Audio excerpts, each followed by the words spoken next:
जहां फरियादी की नहीं होती सुनवाई। टीआई की मनमानी से आमजन के बुरे हाल। असामाजिक तत्वों का अड्डा बना गांधीनगर।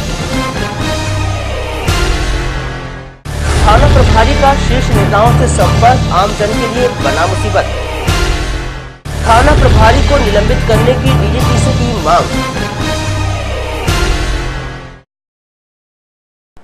राजधानी भोपाल के गांधीनगर थाने में पुलिस की मनमानी आम बात हो गई है, जिसके चलते इलाके में रहने वाले लोग परेशान हैं। आलम यह है कि यहाँ अपने साथ हुए अन्याय की शिकायत करने पहुंचे फरियादियों को घंटों इंतजार करना पड़ता है।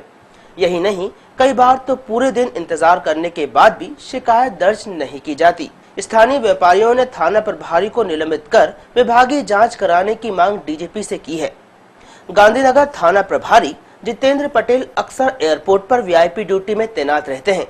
ऐसे में उनका दिग्गज नेताओं से सतत संपर्क रहता है, जिसका फायदा उठाकर वो मनमानी करते हैं। रहवासियों का कहना है कि वीआईपी ड्यूटी के नाम पर वो अक्सर थाने से नदारद रहते हैं। वहीं जब फरियादी अपनी शिकायत के लिए उनसे संपर्क करता है तो उल्टा उसे रसूखदारों की धौंस दिखाकर टीआई डरा धमकाकर भगा देते हैं। आइए एक नजर डालते हैं गांधीनगर थाने में पुलिस के मनमानी के मामलों पर। Case number 1। कोलार निवासी विवेक तिवारी ने उनके साथ हुई लाखों की धोखाधड़ी की शिकायत 20 जनवरी 2016 को टीआई जितेंद्र पटेल से की। टीआई ने उन्हें दिन भर बैठाकर रखा और शिकायत की पावती नहीं दी। फरियादी बैरंग लौट गया। आज तक इस मामले में एफआईआर दर्ज नहीं की गई। Case number 2। गांधीनगर के व्यापारी सुरेश भोजवानी, विजय लीलानी, प्रदीप नरसिंह सानी और अजीत गोदवानी से 15 फरवरी 2016 को लाखों की ठगी की गई, जिसकी शिकायत लेकर व्यापारियों के साथ व्यापारी संघ के अध्यक्ष हरीफ सबनानी थाने पहुंचे। व्यापारियों से आवेदन लिया गया, मगर उसकी पावती नहीं दी। इस बीच व्यापारियों ने मामला दर्ज कराने कई बार थाने के चक्कर काटे, लेकिन कोई कार्रवाई नहीं की गई। 3 महीने तक कार्रवाई न होने पर 17 मई को व्यापारियों ने डीजीपी सुरेंद्र सिंह को आवेदन सौंपकर एफआईआर दर्ज कराने की मांग की। Case number 3। गांधीनगर निवासी विनोद केसवानी की झूलेलाल मार्केट में मोबाइल की दुकान है। दुकान में हुई चोरी की शिकायत करने पहुंचे तो थाना प्रभारी ने एफआईआर दर्ज नहीं की और उन्हें चलता कर दिया। फरियादी की दुकान पर हुई चोरी का आज तक कोई सुराग नहीं लग सका है। अब इन तमाम घटनाक्रमों पर क्या कहते हैं फरियादी, आप खुद ही सुनिए। 27 अक्टूबर को शॉप खोली थी 2013 में। तो उसके बाद जो धनतेरस का दिन आया था तो उस दिन रात में सुबह को 6 बजे चोरी हुई थी, धनतेरस के दिन ही।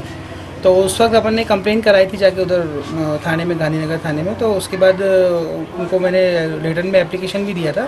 उसकी कॉपी वगैरह मुझे वापस नहीं मिली थी। वो आए थे, मेरे साथ ही आए थे दुकान देखने के लिए, सब जगह देखने के लिए। उसके बाद फिर बीच में हमें पता पड़ा था कि कोई एक बस्ती है यहाँ पर, नई बस्ती गौंडों की या पारदियों की बस्ती है, वहाँ पर उसके घर के अंदर वो रखा है सामान हमारा, किसी एक लड़के ने हमें बताया था। तो उसके बाद हमें कुछ पता ही नहीं पड़ा कि उन्होंने क्या किया जाके। मैंने उनको उधर से ही फ़ोन किया था, आए थे उधर वो, उस वक्त भी वो आए थे। फिर वो बल्कि वहाँ पर उनका और झंझट हुआ, तहकीकात की थी पुलिस वालों ने, जाके पूरा अपना काम किया था उन्होंने वहाँ पर जाके बताया भी था कि मैंने बताया था उनको यहाँ पर सामान रखा है, वहाँ पर उनको बोला भी था। तो वो बल्कि वो पारदी लोग पुलिस वालों के ऊपर चढ़ गए, तो वहाँ पर काफ़ी झंझट हो गया था। तो फिर बात खत्म हो गई। उसके बाद फिर नहीं हमने कुछ बोला, नहीं फिर उन्होंने कुछ बोला, उधर ही बात खत्म हो। देखिए, जितनी लिखित शिकायतें आती हैं तो जो वरिष्ठ कार्यालयों के द्वारा निर्धारित मापदंड है कि किस स्तर पर किस अधिकारी से जांच कराई जाना है इनकी, उसी स्तर से हम इनकी जांच रिपोर्ट्स मंगवाते हैं। और यदि जिस प्रकार की शिकायतें यदि हुई हैं और कुछ इसमें जो है जांच प्रचलन में भी है, किसी भी प्रकार से कोई इनके ऊपर आरोप प्रमाणित पाया जाता है तो उस पर हम नेसेसरी एक्शन लेंगे।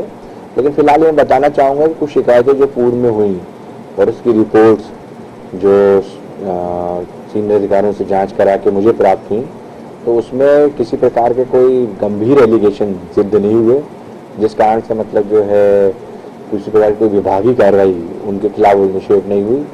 जो छोटी मोटी त्रुटियाँ होती हैं यदि कोई प्रशासनिक, उस संबंध में अवश्य जो है दंडात्मक कार्रवाइयाँ होती रहती हैं, लेकिन किसी प्रकार की कोई गंभीर शिकायत की जो है पुष्टि या प्रामाणिकता अभी किसी जांच अधिकारी के द्वारा मुझे प्रतिवेदित नहीं की गई है। और यदि अभी जो है और शिकायतें, जैसे आपने बताया कि प्रचलन में है और मैंने को संज्ञान में है, तो उनमें कुछ इस प्रकार की यदि रिपोर्ट्स आएँ तो निश्चित रूप से प्रभावी कार्रवाई होगी। यहाँ मैं बहुत स्पष्ट कर देना चाहूँगा कि ऑन मेरिट्स ही टीआईओ की पदस्थापना होती हैं। ये राजधानी है, यहाँ पे जो है मैक्रोस्कोपिक लेवल पर प्रतिभाओं का और कार्यप्रणाली का एनालिसिस होता है और यहाँ कोई किसी को बचा ले किसी भी स्तर पर ये पॉसिबल नहीं हो पाता, क्योंकि यहाँ पर एक वरिष्ठतम स्तर के सब अधिकारी यहाँ राजधानी में कार्यरत हैं। इसलिए हर अधिकारी को अपनी कार्यप्रणाली अपनी अच्छी रखनी पड़ती है और ठीक रखनी पड़ती है। संतनगर से आबिद मुमताज और विवेक शर्मा की रिपोर्ट, यूसीएन राजधानी न्यूज भोपाल।